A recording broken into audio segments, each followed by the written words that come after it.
What factors do you consider when buying a new car? Price, obviously, number one. Fuel economy, where does that land? Resale value, sure. Safety, yeah. Type of vehicle, of course. Today it's going to be about fuel economy. When you look at those numbers, how real are they? Are they accurate? Remember back in 2015, Dieselgate with Volkswagen? That's when they admitted cheating on emissions tests with hidden software they installed in their vehicles to say they were getting better fuel economy than they really were.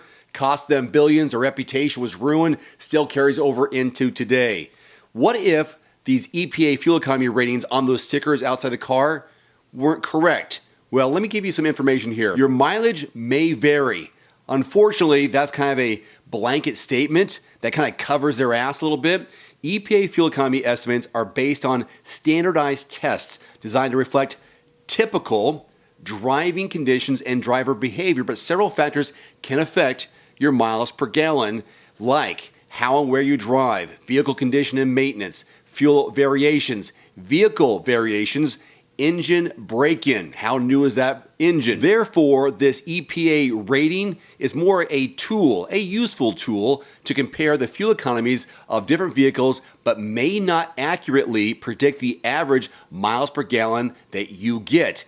And now this study. In August, just a few months ago, the Australian Automotive Association, or AAA, tested 9 small and medium SUVs in real-world conditions on the roads there to figure out if their numbers were accurate, as if the manufacturer was saying, okay, you're going to get a mixed driving number of 25, for example. Let's see if that's true. Here are the models they tested in Australia. They may sound familiar, but there are some differences here.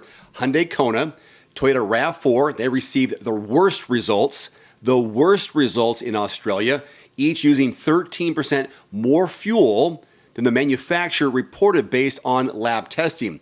The Mitsubishi ASX, the MG ZS, and the Ford Puma used 8% more fuel, and the RAV4 Hybrid consumed 2% more fuel.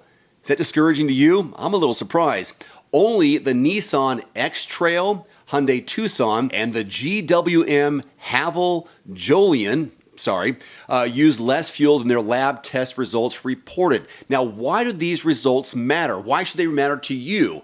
This is being done in Australia, our friends down under. It matters because fuel economy or fuel efficiency is one of those top 5, if not top 3 factors on why someone chooses a vehicle over a different vehicle, because they look, all right, price is the same body type, safety is pretty much the same, technology right where it should be, but this one gets 2, maybe 3 miles per gallon better fuel efficiency in the city versus this vehicle. That could be a big deal. Even 2 miles could be a big deal in fuel economy on why you might spend your $30,000, $40,000, $50,000 on this vehicle versus that vehicle. So wouldn't it be to their advantage to fudge those numbers for a big sale? I think so. Something else about the testing they did there in Australia that revealed that many of these vehicles produced more pollution than their lab results indicated. That means they're harming human health and raising the temperature of the planet, according to the study, and buyers have the right to know this. The next logical question, what's being done about this issue?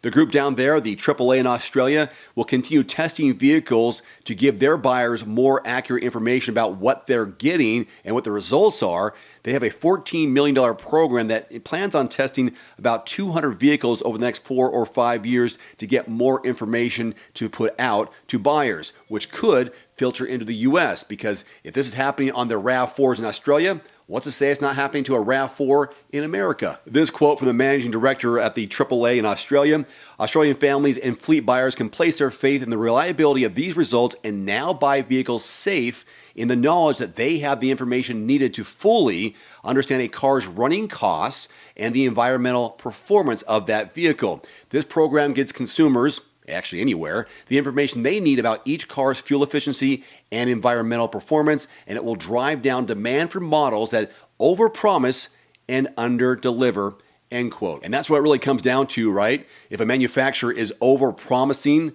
on a number on the piece of paper that says 27 miles per gallon in mixed driving, whereas if you're out there driving on your own and you get 23, you kind of feel cheated a little bit, right? Especially if you are buying that vehicle based on the number that they are giving you estimates on. I know they're estimates, and they're estimates based on tests that they say are in typical driving conditions, but how many of us are driving under typical driving conditions? Rarely any of us. Stop and go traffic, acceleration, braking, temperatures outside. How many of you are keeping your vehicles up to date maintenance wise? I know we want to. I know we try to. But there are very few typical situations.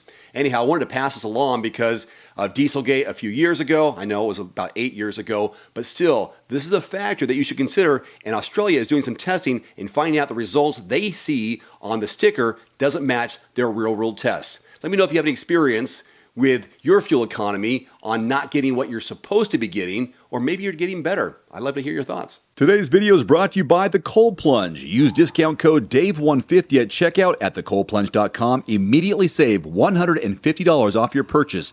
That's DAVE150 at thecoldplunge.com. There's also a link below this video. One final note, if you are in the market for a new vehicle soon, great.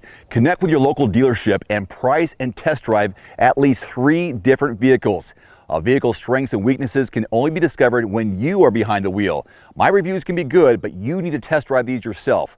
Visit quotes.everymandriver.com, select the make, model, and your zip code, and you'll get invoice pricing in your area on those vehicles. Shop smarter with price quotes at quotes.everymandriver.com. Thanks for watching. Please click subscribe and give us a thumbs up. See you next time.